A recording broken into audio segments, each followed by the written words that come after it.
உலகமே மறந்து போன மாதிரியான ஒரு ஊர் அது. அந்த ஊரு தான் ரங்கநாதபுரம்.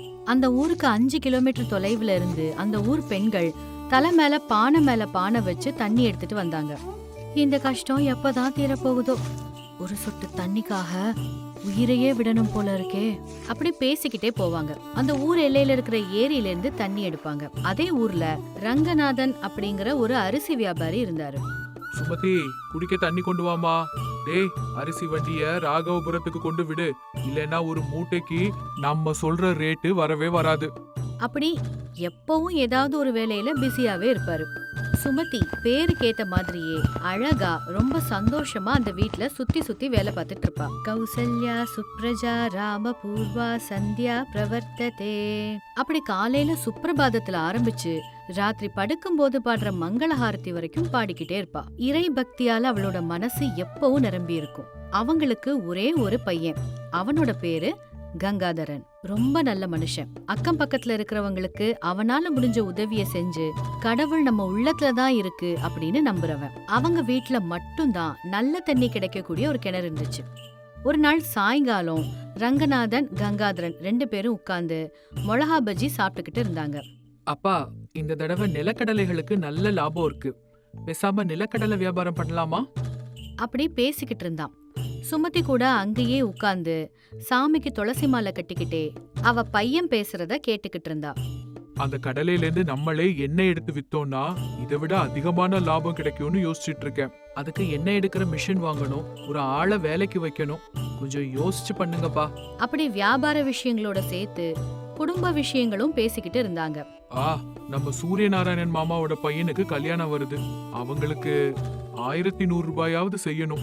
அப்படி சாதாரணமா சொன்னாரு. எதுக்குங்க 1100 ரூபாய் கொடுக்கணும்? நம்ம வீட்டு கிரக பிரவேசத்துக்கு அவங்க வந்த போது வெறும் 500 ரூபாய் தான் செஞ்சாங்க. அதுக்கு கங்காதரன் சின்னதா சிரிச்சான். ரங்கநாதன் எதுவுமே பேசாம அமைதியா உட்கார்ந்திருந்தாரு. இது எல்லார் வீட்லயும் நடக்கிற வழக்கம் தான். 500 ரூபாய்க்கு மேல 1 ரூபாய் கொடுக்கறதா இருந்தாலும் நான் ஒத்துக்க மாட்டேன். அப்படி கம்பீரமா சொன்னா சுமதி. ரங்கநாதனும் வேற வழி இல்லாம தலையாட்டினாரு. இந்த நேரத்துல கூலி வேலை செஞ்சிட்டு இருக்கிற கிருஷ்ணவேணி அங்க வந்தா. அம்மா அப்படின்னு தாழ்மையா கூப்பிட்டா. 3 பேரும் ஒரே நேரத்துல தலையை திருப்பி பார்த்தாங்க. அம்மா, வீட்ல ஒரு சொட்டு தண்ணி கூட இல்ல, ஒரு 2 பக்கெட் தண்ணி எடுத்துட்டு போட்டுமா? அப்படி ரொம்ப மரியாதையா கேட்டா. என்னது, 2 பக்கெட் தண்ணியா? அப்ப நாங்க என்ன குடிக்கணும்? காவா தண்ணிய குடிக்கணுமா? அப்படின்னு ரொம்ப ஏளனமா கேட்டாரு ரங்கநாதன்.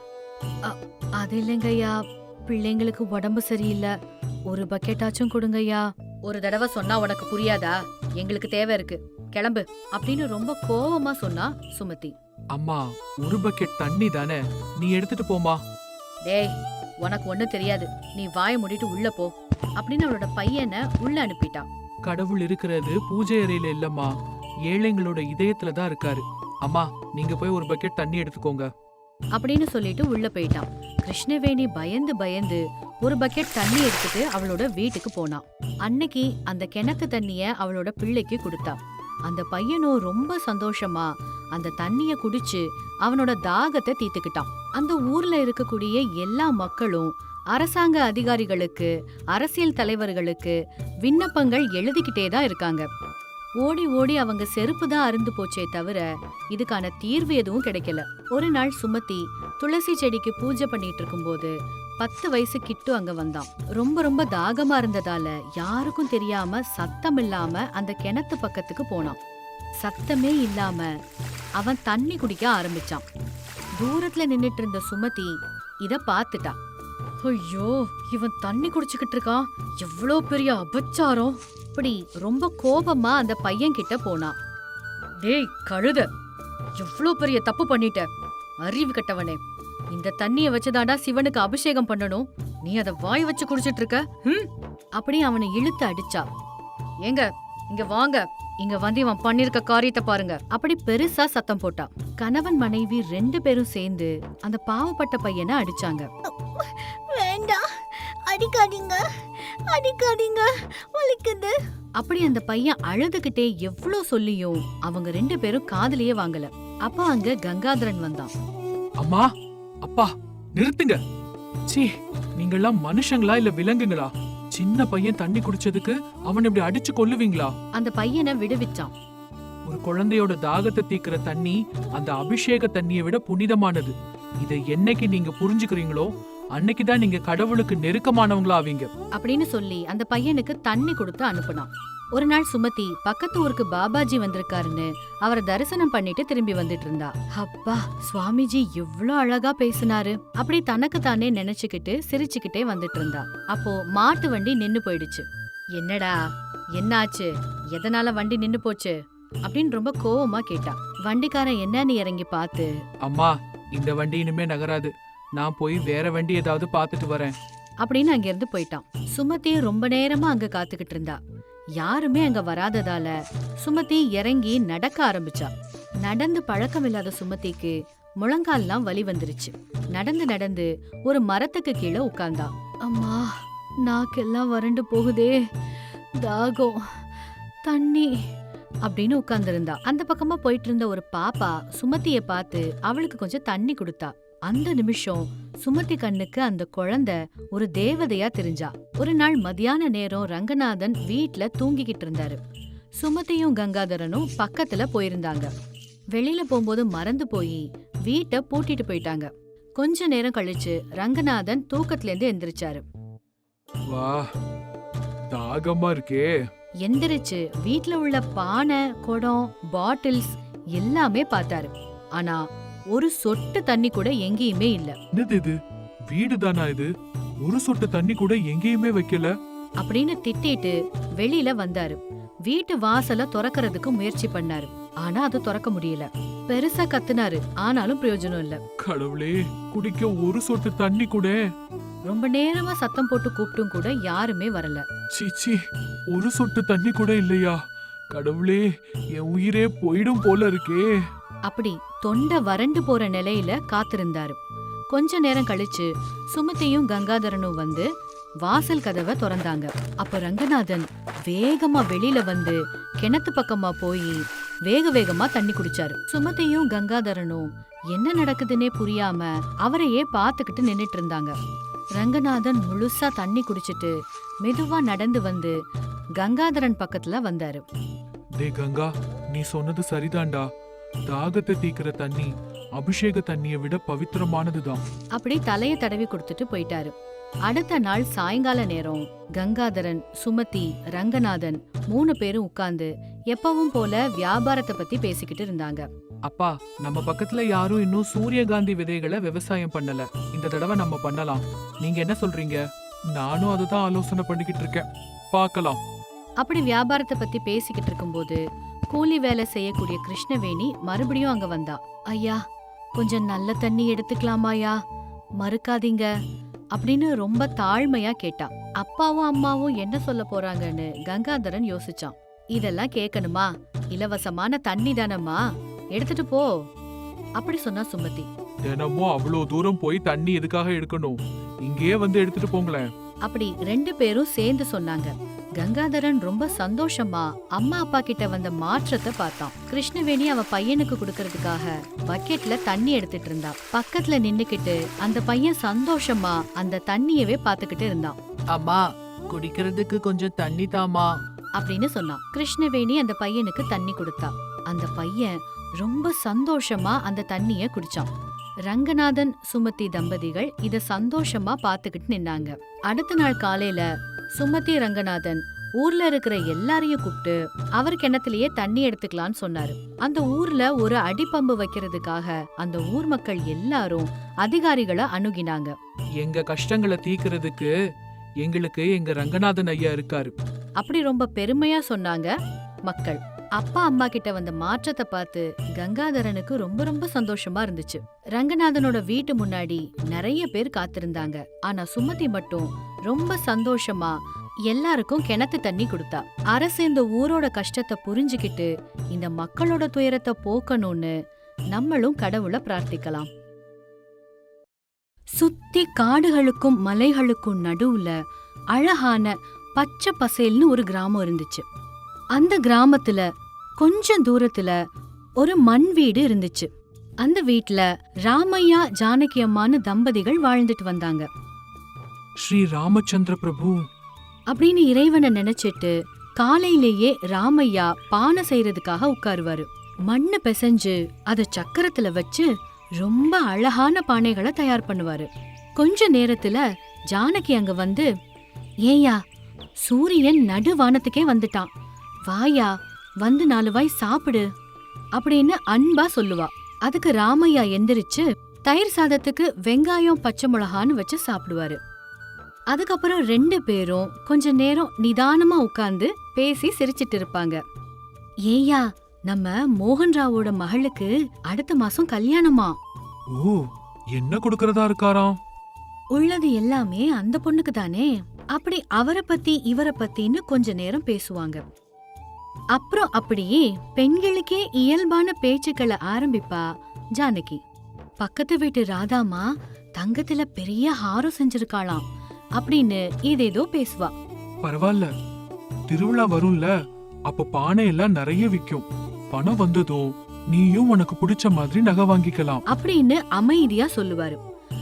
அதுக்கப்புறம் ராமையா அழகா பானைகள் செய்ய அப்படியே உட்கார்ந்துருவாரு. மத்தியான நேரத்துல விருப்பமான சாப்பாடு சாப்பிட்டுட்டு அவங்க வீட்டு மரத்தடியில ஒரு கட்டில போட்டு 1 மணி நேரம் நிம்மதியா தூங்குவாரு. அப்புறம் மறுபடியும் எந்திரிச்சு உட்கார்ந்து பானைகள் செய்ய ஆரம்பிச்சிருவாரு. அப்படியே சாயங்கால நேரத்துல ராமையா ஜானகி 2 பேரும் சந்தோஷமா பேசிக்கிட்டே பாட்டு பாடிட்டு இருப்பாங்க. நிஜத்துல சொல்லணும்னா 2 பேரும் ஜோடி பறவைகள் மாதிரி வாழ்ந்துட்டு இருந்தாங்க. அவங்களுக்கு ஒரே ஒரு குறைதான், அது குழந்தை இல்ல அப்படிங்கிறது தான். நிஜத்துல சொல்லணும்னா இந்த குறை கணவன் மனைவி அவங்களோட மனசுல இல்லவே இல்ல. ஆனா அக்கம் பக்கத்துல இருக்கிறவங்க அப்பப்போ இத ஞாபகப்படுத்தி மறக்காம கேட்டுக்கிட்டே இருந்தாங்க. ஒரு நாள் ராமையா பானைகள் தயாரிச்சுட்டு இருந்தாரு. ஜானகி மஞ்சள் இடிச்சு மஞ்சப்பொடி தயாரிச்சுட்டு இருந்தா. அப்போ பக்கத்து வீட்டு சுலோச்சனா அங்க வந்தா. ஜானகி அண்ணி, நான் உன்கிட்ட ஒரு விஷயம் சொல்லணும். என்ன அண்ணி, சொல்லுங்க. உங்க மாட்டு கொட்டகையில இருக்கிற சொரக்கா கொடி எங்க வீட்டுக்குள்ள வேர் விட்டுருச்சு. சொரக்கா தானே, அதனால இப்ப என்னாச்சு? இலையெல்லாம் உள்ள விழுது, கொஞ்சம் எரிச்சலா இருக்கு. அண்ணன்கிட்ட சொல்லி அதை வெட்ட சொல்லுவியா? சரி, அப்படியே பண்ண சொல்ற அண்ணி அப்படின்னு கொஞ்சம் மனசுல வருத்தத்தோட சொன்னா ஜானகி. நான் இன்னொரு விஷயமும் உன்கிட்ட சொல்லணும். என்ன விஷயம் அண்ணி அப்படின்னு சாதாரணமா கேட்டா ஜானகி. அதெல்லாம் ஒண்ணும் இல்ல, கொஞ்சம் சக்கரை கிடைக்குமா அப்படி கொழைஞ்சு கொழைஞ்சு பேசி பின்னாடி ஒளிச்சு வச்சிருந்த பெரிய பாத்திரத்தை எடுத்து நீட்டுனா சுலோச்சனா. ரொம்ப சின்ன பாத்திரமா இருக்கே அப்படின்னு சிரிச்சுக்கிட்டே அந்த பாத்திரத்தை எடுத்துக்கிட்டு வீட்டுக்குள்ள போனா ஜானகி. சுலோச்சனாக்கு கொஞ்சம் வெக்கமா போச்சு. ஜானகி உள்ள போய் சக்கரை எடுத்துட்டு வந்து சுலோச்சனா கிட்ட கொடுத்தா. அதை எடுத்துக்கிட்டு திரும்பி போற வழியில மறுபடியும் திரும்பினா சுலோச்சனா. அண்ணி, பக்கத்து ஊர்ல இருக்கிற சுவாமிஜிக்கு 10 கிலோ வெல்லம், 4 கிலோ எள்ளு, 15 கிலோ பாசிப்பருப்பு கொடுத்தா நம்ம மனசுல இருக்கிற ஆசையெல்லாம் நிறைவேறும்னு சொல்றாங்க. நீங்களும் அங்க போனா உங்களுக்கும் குழந்தை பிறக்கலாம்ல. அண்ணி, எங்க 2 பேர் மேலயும் உங்களுக்கு இருக்கிற அன்புக்கு ரொம்ப ரொம்ப நன்றி அப்படின்னு சொன்னா ஜானகி. அது வந்து எங்களுக்கு குழந்தை இல்லைன்னு யாரு சொன்னது? அத கேட்டு சுலோச்சனா ரொம்ப அதிர்ச்சி அடைஞ்சா. நான் அவருக்கு குழந்தை, அவர் எனக்கு குழந்தை. நாங்க ரொம்ப சந்தோஷமா இருக்கோம், இருக்கிறத வச்சுட்டு திருப்தியா இருக்கோம். இத கேட்டு சுலோச்சனா, அது வந்து எனக்கு வேலை இருக்கு அண்ணி, உங்க அண்ணன் சாப்பாட்டுக்கு வர நேரம் ஆயிடுச்சு அப்படி ஜானகி சொன்னதும் சுலோச்சனாவுக்கு புரிஞ்சு போச்சு. வெளியில போன்னு சொல்றதுக்கு பதிலா இப்படி சொல்றான்னு. அன்னைக்கு சாயங்காலமே ராமையா சொரக்கா கொடிகளுக்கு எல்லாம் பந்தல் போட்டாரு. சுலோச்சனா வீட்டுல போய் விழுந்திருந்த சொரக்கா கொடிகளை எல்லாத்தையும் அப்புறப்படுத்தினாரு. எல்லா கொடிகளையும் பந்தல்ல கட்டினாரு.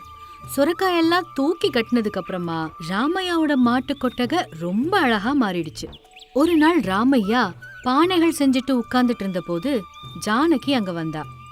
இது பாரு, வீட்ல அரிசி இல்ல. ஐயோ, கையில இப்போதைக்கு பணமும் இல்லையே. அதனால என்ன, செட்டியார் தான் இன்னைக்கு பானைகள் எல்லாம் வாங்கிக்கிட்டு பணம் தரேன்னு சொல்லிருக்காருல்ல. அப்படின்னு சொன்னா ஜானகி. எனக்கு தெரியல, காலையிலேருந்து அவர் வரலையே. அப்படின்னு சொல்லிட்டு கொஞ்சம் யோசிக்கிறாரு ராமையா. அப்புறமா ஒரு முடிவுக்கு வந்து, சரி, நானே பானைகளை கொண்டு கொடுத்துட்டு பணம் வாங்கிட்டு அரிசியும் வாங்கிட்டு வரேன் அப்படின்னு சொல்லிட்டு அங்கேருந்து பானைகளை எடுத்துட்டு போனாரு ராமையா. செட்டியார் கிட்ட பானைகளை எல்லாம் கொடுத்து பணம் வாங்கினாரு. ரொம்ப நன்றி ஐயா அப்படின்னு அவருக்கு நன்றி சொல்லிட்டு மளிகை கடைக்கு போய் அரிசி, பருப்பு, காய்கறின்னு எல்லாம் வாங்கினாரு. அப்படியே அந்த ஊர்ல எல்லாரும் கூடி பேசுற மரத்தடியில நின்னு கொஞ்சம் ஊர்க்கதையெல்லாம் பேசிட்டு வீட்டுக்கு கிளம்பினாரு. ஜானகி, செட்டியார் முழு பணமும் கொடுத்துட்டாரு. இந்த அரிசி, சுரக்கா பருப்பு செய்றியா? அப்படி வாசல்ல இருந்து கேட்டுக்கிட்டே வந்து எதிரில பார்த்தாரு. ஒரு நிமிஷம் அப்படியே திகைச்சு போய் நின்னுட்டாரு.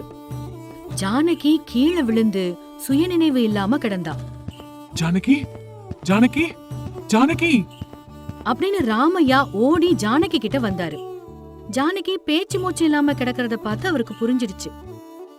சீக்கிரமா வண்டி கட்டி அவளை தூக்கி வண்டியில போட்டுக்கிட்டு அந்த ஊர் ஆச்சாரியர் ரமணன் கிட்ட வந்தாரு. அப்போ ரமணன் வீட்ல கஷாயம் தயாரிச்சுட்டு இருந்தாரு. அவர் தன்னோட மனைவிய தூக்கிட்டு வந்து அவருக்கு முன்னாடி படுக்க வச்சாரு. ஆச்சாரியரே, என் பொண்டாட்டி மயங்கி விழுந்துட்டா, என்னன்னு கொஞ்சம் பாருங்க ஐயா அப்படின்னு படபடப்போட கண்ல கண்ணீரோட சொல்றான் ராமையா. கவலைப்படாத ராமையா, நான் என்னன்னு பாக்குறேன் அப்படின்னு கண்ணை திறந்து பார்த்தாரு. நாடி பிடிச்சு பரிசோதனை பண்ணினாரு. ராமையா, இது ஏதோ புதுவிதமான வியாதி மாதிரி தெரியுது. எனக்கே என்னன்னு புரியல. இன்னைக்கு ராத்திரி முழுக்க இங்கேயே இருங்க, பார்க்கலாம். அப்படி சொல்றதுக்குள்ளேயே ராமையா திகைச்சு போய் மனைவியோட பக்கத்திலேயே உட்கார்ந்துட்டான். ஒரு நாள் அப்படிங்கறது 2-3 நாள் ஆச்சு. ஜானகிக்கு என்ன ஆச்சுன்னு யாருக்கும் தெரியல. கொஞ்ச நாள் கழிச்சு ரமணனோட வீட்டுக்கு நாட்டிலேயே ரொம்ப பிரசித்தி பெற்ற ஆச்சாரியர் விஷ்ணுமூர்த்தி வந்தாரு. அவரு ஜானகிய பரிசோதிச்சு பார்த்துட்டு ரமணன் கிட்ட சில விஷயங்களை சொல்லிட்டு போனாரு. ரமணன் ராமையா கிட்ட வந்து சொன்னாரு. ராமையா, கல்லீரல்ல சின்ன பிரச்சனை இருக்காம். கவலைப்பட எதுவும் இல்ல, குணமாயிடும்னு தான் சொல்றாரு. ஆனா ஆனா என்னதுயா, சொல்லுங்க. மருந்துக்கு தேவையான மூலிகைகள் ரொம்ப தூரத்துல இருந்து கொண்டு வர வேண்டியதா இருக்கு. அதுக்கான விலை கூட ரொம்ப அதிகம். 1 லட்சம் ரூபாய்க்கு மேல செலவாகும் அப்படின்னு சொல்லிட்டு அவர் போயிட்டாரு. மனைவி உயிரோட திரும்பி வர போறாங்கிற சந்தோஷம் ஒரு பக்கம், அதே சமயம் இவ்ளோ பணத்தை எப்படி சம்பாதிக்கிறது அப்படிங்கிற ஆலோசனை ஒரு பக்கம் ராமையாவோட மனசுல சுத்திக்கிட்டே இருந்தது. உடனே அவர் பணத்துக்காக வெளியில போனாரு. செட்டியார் கிட்ட, நண்பர்கள் கிட்டன்னு ஓடி ஓடி பணம் கேட்டுட்டு இருந்தாரு. அன்னைக்கு ராத்திரி தங்கத்தை திருடிக்கிட்டு தப்பிச்சு ஓடி வந்த 2 திருடங்க ராமையாவோட வீட்டுக்கிட்டக்க வந்தாங்க.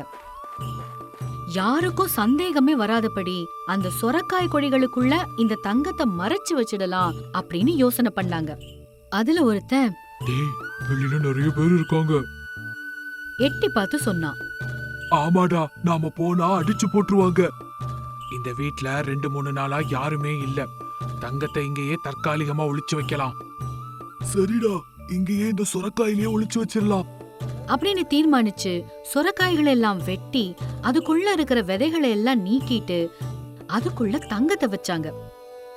டேய், இதெல்லாம் இங்கேயே இருக்கட்டும், நாளைக்கு வந்து எடுத்துட்டு போலாம் அப்படின்னு முடிவு பண்ணி சொரக்காய்கள் எல்லாத்தையும் அங்கேயே விட்டுட்டு போனாங்க. ஆனா மனுஷன் ஒண்ணு நினைச்சா தெய்வம் ஒண்ணு நினைக்கும் இல்லையா? அதுக்கேத்த மாதிரி வெளியில போன திருடர்களை கிராமத்து வாசிங்க புடிச்சு போலீஸ் கிட்ட ஒப்படைச்சாங்க. இன்னொரு பக்கம் பணம் எங்க தேடியும் கிடைக்காம ரொம்ப சோர்வாகி வீட்டுக்கு வந்தாரு ராமையா. ஆண்டவா, என் மனைவி எனக்கு வேணும். அவ இல்லாம என்னால வாழ முடியாது.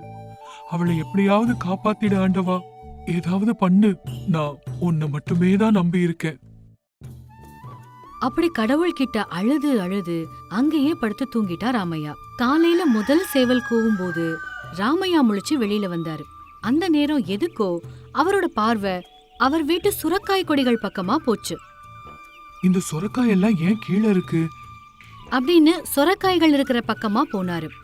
அத கையில எடுத்து பார்த்தாரு. அதுக்குள்ள நிறைய தங்கம் இருந்துச்சு. ஒரு நிமிஷம் அப்படியே அதிர்ச்சி ஆயிட்டாரு ராமையா. ஆண்டவா, நீ இருக்கிறது நிஜம்தான் ஆண்டவா அப்படின்னு அந்த தங்கத்தை எடுத்துக்கிட்டு ரமணன் கிட்ட வேகமா போனான். ஒரு சொரக்காயில இருக்கிற தங்கம் மொத்தம் ரமணன் கிட்ட கொடுத்தான். ரமணன் மூலிகைகளை வரவழைச்சு அவளுக்கு வைத்தியம் பண்ணினாரு. அந்த ஊர் தலைவர்கிட்ட போய் இந்த தங்கத்தை பத்தி தனக்கு தெரிஞ்ச எல்லா விஷயத்தையும் சொன்னா ராமையா. அதுக்கு தலைவர், ராமையா, நடந்தது எல்லாத்தையும் என்கிட்ட சொன்ன. ஆனா இது வேற யாருக்கிட்டயும் சொல்லாத. உனக்கு கிடைச்ச தங்கம் இவ்வளவுதான்னு மட்டும் சொல்லு. உனக்கு கிடைச்ச மத்த தங்கத்தை பத்தி சொல்லாத. நீ உன் மனைவி கூட சந்தோஷமா போய் வாழு அப்படின்னு சொல்லி அனுப்புனாரு. ராமையா ரொம்ப சந்தோஷப்பட்டு அவருக்கு வணக்கம் சொல்லிட்டு மனைவிய பாக்குறதுக்காக வந்தான். கொஞ்ச நாட்கள் கழிச்சு அவனுடைய மனைவி நல்ல ஆரோக்கியத்தோட வீட்டுக்கு திரும்பி வந்தா. அன்னையில இருந்து ராமையா அந்த சொரக்கா கொடிய புனிதமா நினைச்சு பூஜை பண்ண ஆரம்பிச்சான். பழையபடி ராமையா ஜானகி தம்பதிகள் அந்யோன்யமா வாழ ஆரம்பிச்சாங்க. இந்த ஜானகி ராமையா தம்பதிகள் சந்தோஷமா வாழணும்னு நம்மளும் மனசார விரும்புவோம்.